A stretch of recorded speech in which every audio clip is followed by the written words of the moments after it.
¿Qué tal, amigos? Bienvenidos a Conversaciones de los Jueves, como siempre, con Daniel Lara Faría. Daniel, un abrazo fuerte para ti. ¿Cómo estás? Hola, Nitu. Muy bien. Hoy es la mitad del mes. Hoy es la mitad del mes, Bueno, Nitu, y hoy que estamos grabando, porque aquí esto estamos. sale el 16. Esto sale el 16. Fíjate, Estoy como Alejandro y como tú, Alejandro Marcano, así es. que, bueno, porque yo los voy a invitar para que vean esto esta noche, pero mañana van a ver la parte que graba. No, chicos. Volver al futuro se llama estas sesiones. Pero fíjate tú, sin Ajá. ánimo de volver al futuro, a mí que me gusta tanto la historia y ¿Tienes que calor con este invierno? sí, porque estaba en actividad física. Exacto. Fíjate una cosa, Nitu. Hoy se están cumpliendo 23 años Ay, sí.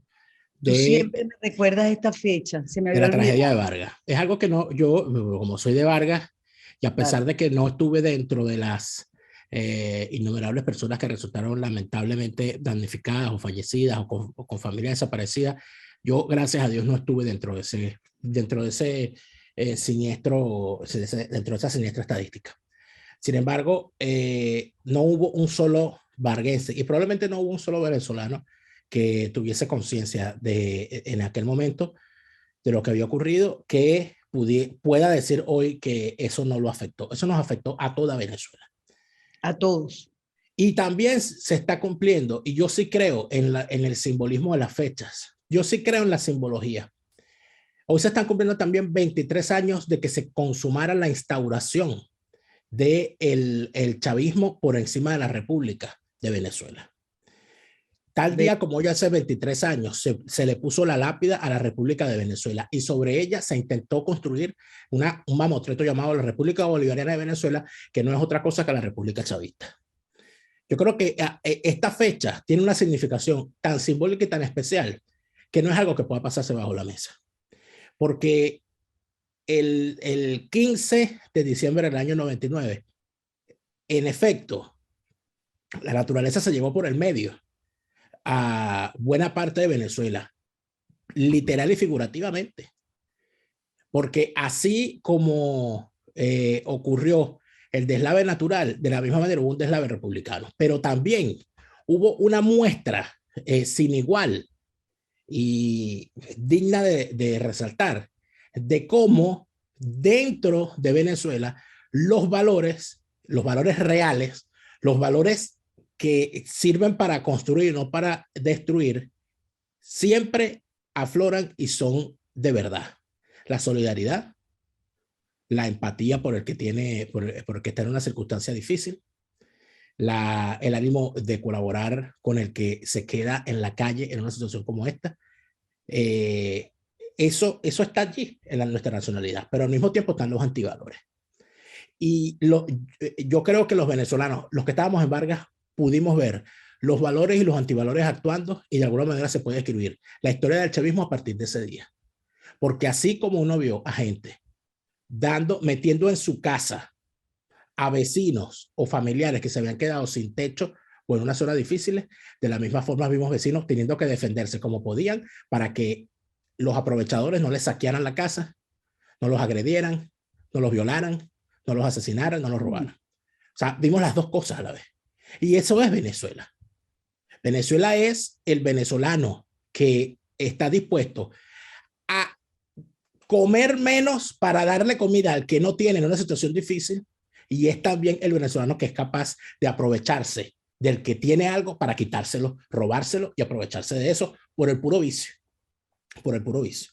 Esa, y cuál de los dos terminará ganando?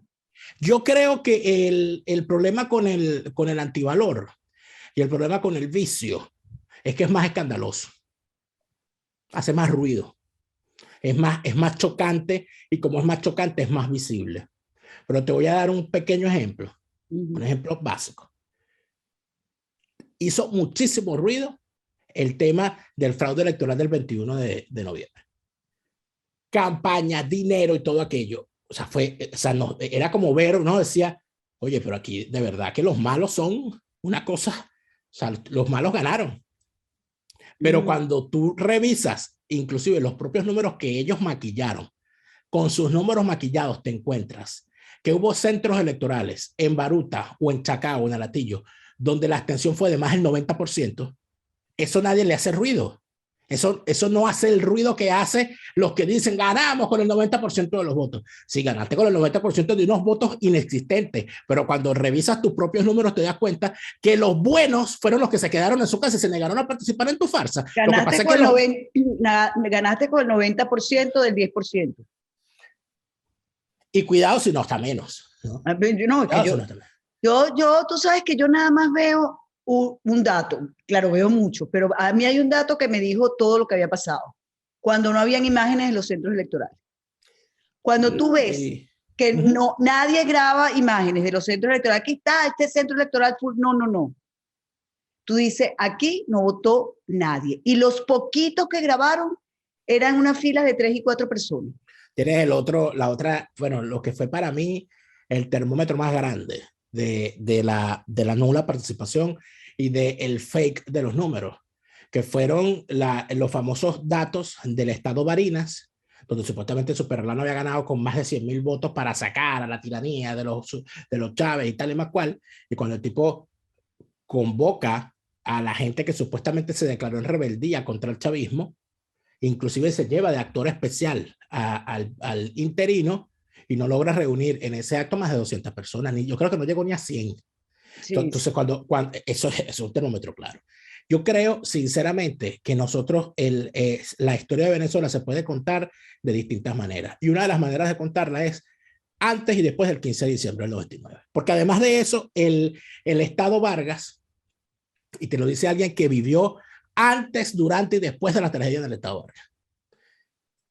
Yo me di cuenta en determinado momento,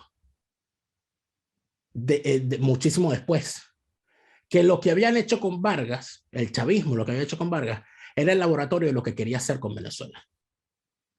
¿Por qué? Porque lo primero que hicieron fue, cuando ocurre el desastre natural, ¿verdad?, es apelar a la solidaridad, a la unidad del país, a deponer las banderas porque hay una tragedia. Entonces, no reclames que te estoy quitando el país. Vamos a unirnos porque hay unos hermanos. Utilizaron esa tragedia. Cuando se empieza a aplicar el asistencialismo por encima de la atención de la emergencia y de los afectados, cuando empiezan a agarrar a vargueses en condición que quedaron en la calle y los empiezan a zumbar por toda Venezuela. Sí, eso fue un desastre. Desarraigando a los vargueses. Bueno, eso es el laboratorio de lo que hicieron luego después con 6 millones de venezolanos. Claro. Mira, aquí sobra, no tienes casa, no tienes comida, te vas caminando. Y la gente empezó a regresar como pudo, en condiciones, por cierto, que los que más trabajo pasaron, y eso también es un ejemplo, es que los que más trabajo han pasado con el chavismo han sido los que menos tienen. Esa gente por la cual ellos dicen que están gobernando, por los pobres. Sí. Porque ¿quiénes fueron los que mayoritariamente quedaron en la calle? La gente que vivía en condiciones de marginalidad en sitios de alto riesgo. Sobre todo aquellos que vivían en los cerros y en los barrios donde al pie del cerro y con quebradas alrededor. Bueno, sitios como Marapapiache, sitios como Piedra Azul, sectores populares donde, bueno, sitios como Montesano, como Canaima. Yo creo que el deslave no tuvo diferencia en clase social. No la tuvo, pero sí tuvo una diferencia. Mansiones por delante. No, por supuesto que sí, pero siempre se habla de la devastación de los corales, porque era más fácil verla desde arriba por el sitio donde se encontraba, y aparte de eso, que lo que fue el eje que va de los corales a Carmen de Uria, eso fue, bueno, eso es un cementerio. Lo que sí es verdad, Dani, es que Vargas más nunca volvió a ser igual. Pero nos prometieron que luego de ese desastre, no se preocupen, que aquí vamos a hacer algo más grande que Cancún.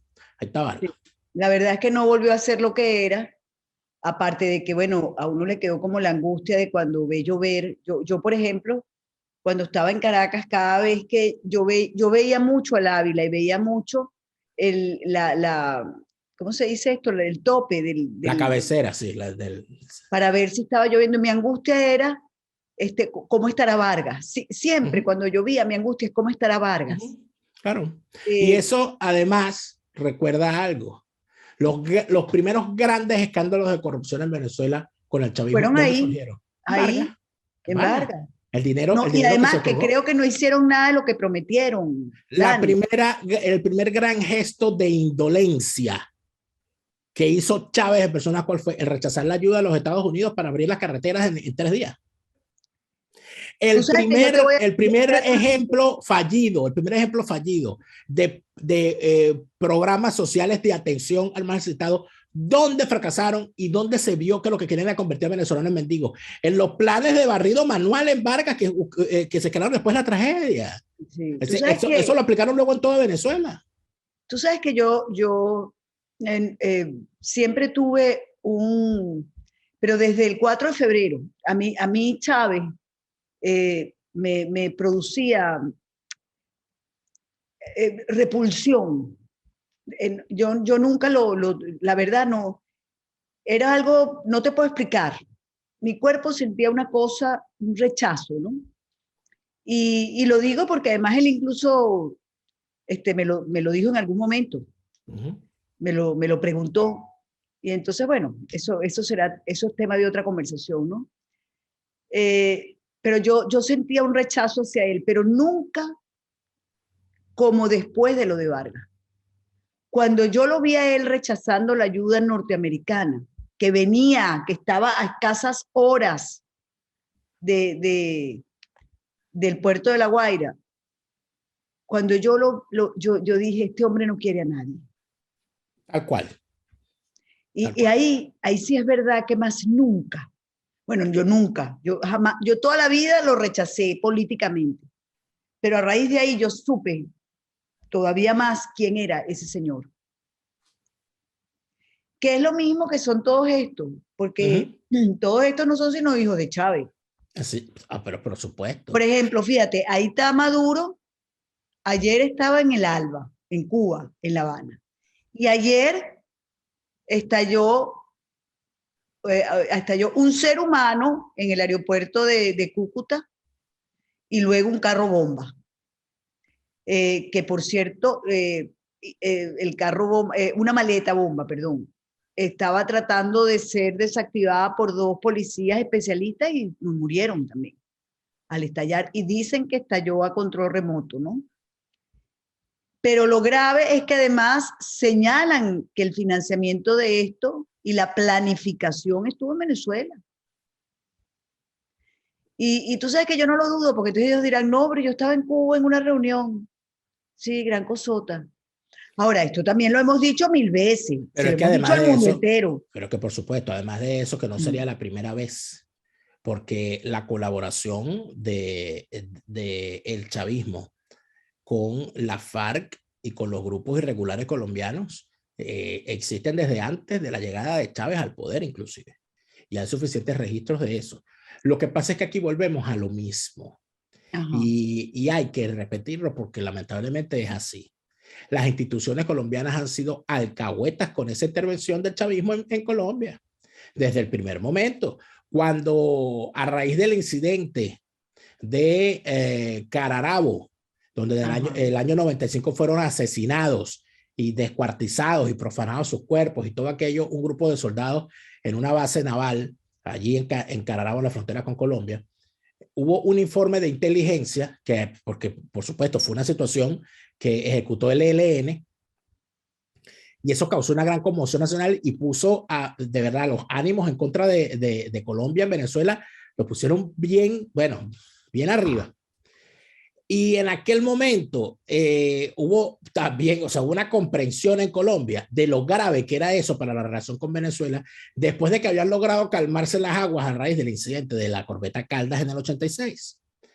Y en el estamento político colombiano y sobre todo en el estamento militar se comprendió que podía haber un problema grave si eso no se trabajaba a tiempo. Y se hizo una investigación profunda. ¿Y qué arrojó la investigación? Bueno, para empezar, supieron que el frente que se encargó, que quienes se encargaron de hacer eso fue el Frente Domingo Laíno del ELN.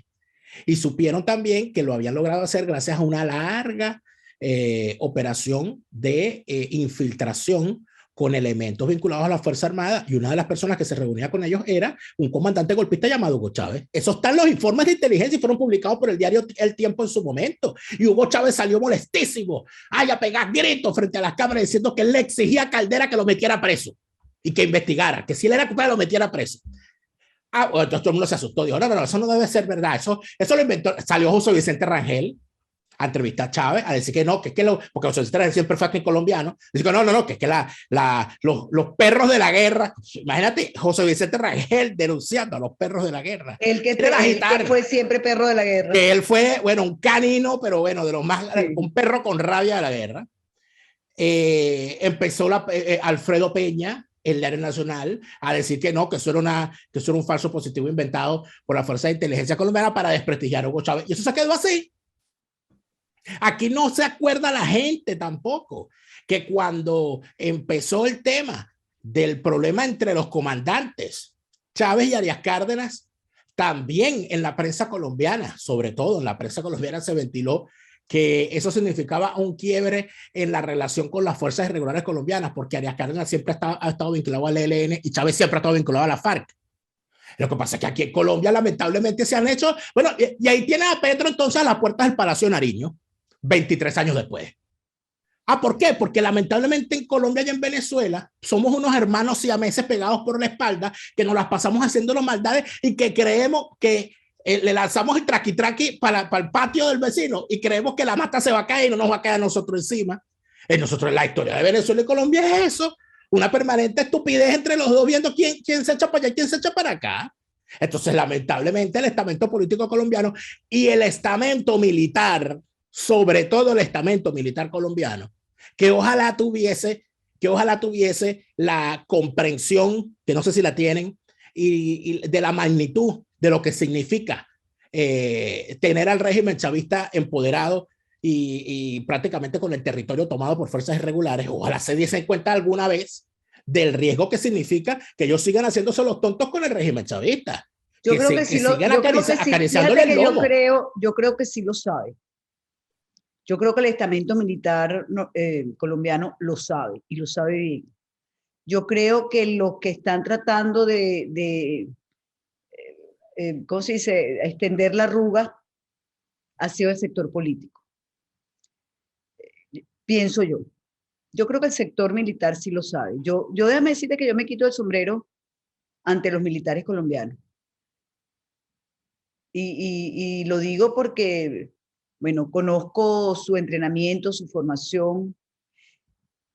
Solamente, bueno, no solamente, pero vete las entrevistas de los policías y las autoridades militares encargados de rescatar a la religiosa Gloria Narváez. 4 años fuerzas especiales estuvieron metidos en Mali y le llegaron cerca muchas veces sin hablar el idioma, sin tener una contextura física parecida al sitio, por lo tanto era más difícil pasar desapercibido. Yo te voy a decir, yo me quito el sombrero. Sobre todo, además, nadie pedía rescate. Solo tenía a su hermano y su mamá pidiendo por ella, bueno, la congregación. Y no abandonaron el sitio ni la búsqueda un día. Yo te pregunto, ¿pasaría lo mismo con Venezuela? ¿Cuántos niños de Vargas se desaparecieron después de la tragedia, que la gente los vio vivos y que no se sabe dónde están? No, y no solamente eso, Nito. Y no se habló del tema más nunca. Nunca más se habló del tema. Y además de eso, una cosa que quizás poco se conozca. Vargas quedó con un estrés postraumático permanente que se ve en distintas cosas en la sociedad. En primer lugar, Vargas, a partir de ese momento, empezó a apagarse la fuerza del regionalismo tradicional que teníamos. En Vargas se empezó un movimiento regionalista muy fuerte, que yo lo viví cuando empecé en la política, con todas las luchas que fueron desde el año 86 con la creación del municipio Vargas hasta el año 98 con la gran pelea que significó la creación del Estado Vargas. Yo viví todo ese proceso los foros, las actividades que se hacían, cómo las autoridades, pero particularmente los liderazgos políticos de la región, las tendencias, estaban unidas alrededor del tema de que Vargas se convirtiese en un estado que alcanzara su autonomía de Caracas y que tuviese además la administración de los recursos que dentro de su territorio se tenía, principalmente el puerto y el aeropuerto.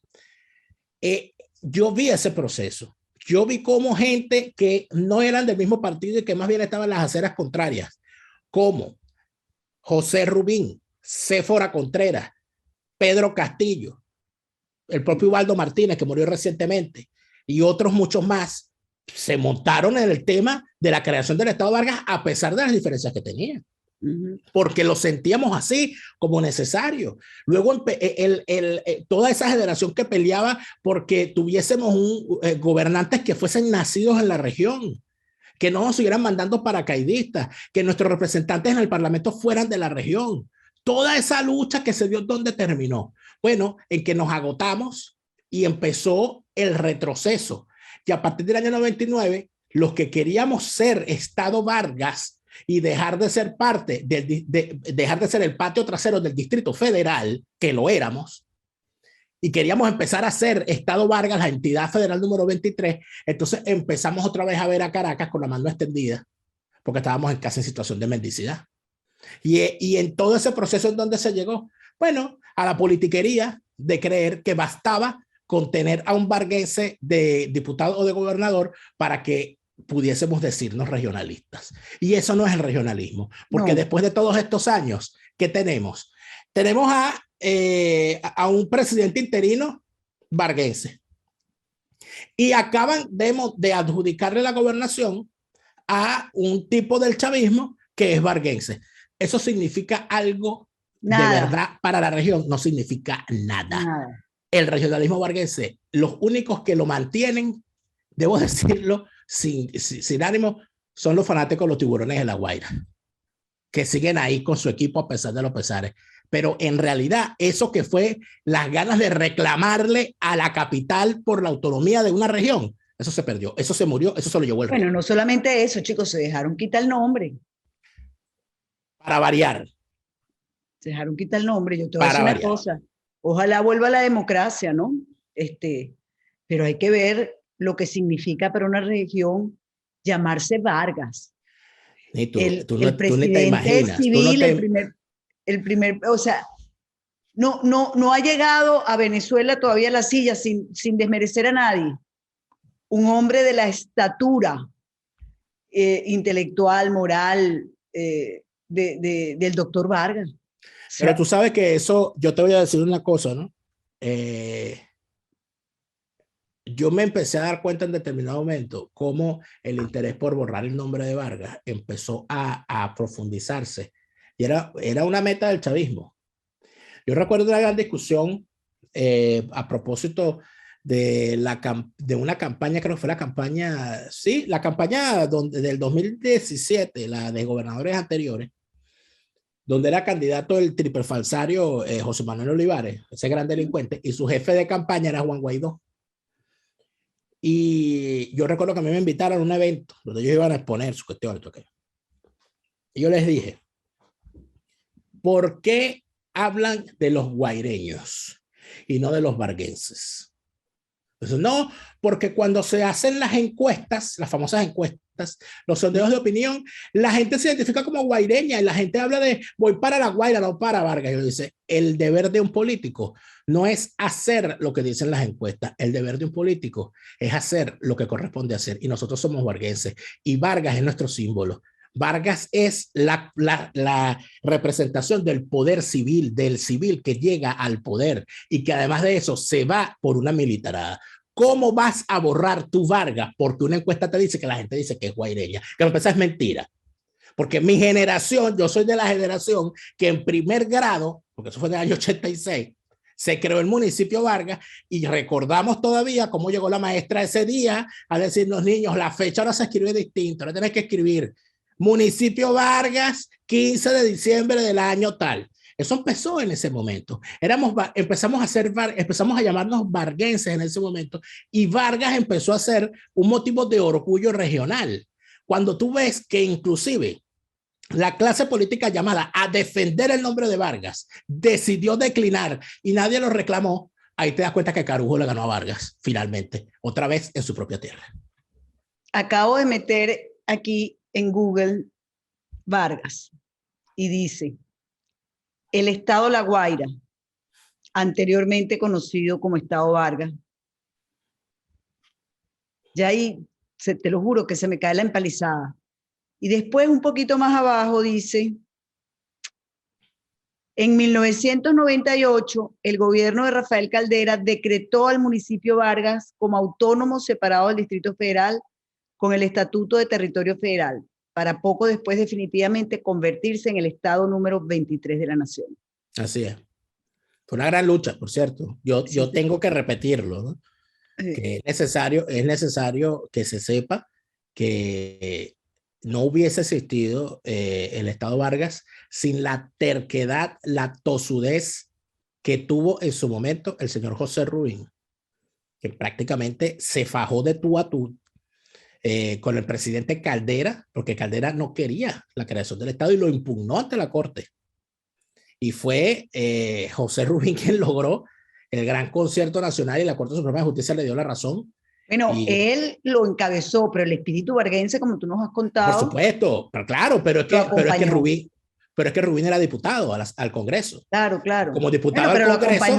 Lo acompañaron. Por supuesto. No, sí, hubo un gran grupo de personas, gente que después se echó a perder, por cierto. Solo que después vinieron estas generaciones que supuestamente eran muy buenos y muy estudiados y venían de las mejores universidades, y les importó tres pitos. Porque ni siquiera se preocuparon por conocer la historia y por salir a hablar con esta gente. Ellos no saben nada, no leen, no estudian. No les interesa, no les interesa. Pero no vamos a terminar este año así tristes.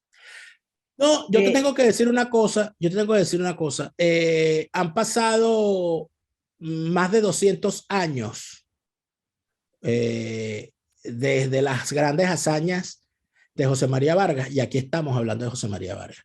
Yo estoy seguro que dentro de 200 años hay una gente a la cual nadie las va a nombrar porque nadie sabe de ellos, y de Vargas van a seguir hablando.